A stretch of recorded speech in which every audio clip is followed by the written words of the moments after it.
Hello, my dear friends. Today we're talking about mind over clutter.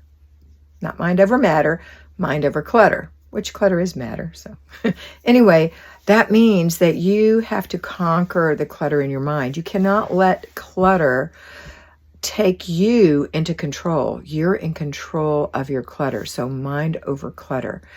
So today, when you get ready to declutter for 15 minutes, remember, don't be hungry. Get something to eat first. Get something to drink. Set your timer.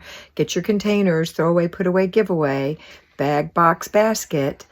And start throwing away things that you don't like, that are in bad shape, and that no one else will buy. And giving away things that you don't need, use, love, or they are seasonal and you put them out for the season. In your mind, be in control. Be the alpha over the clutter.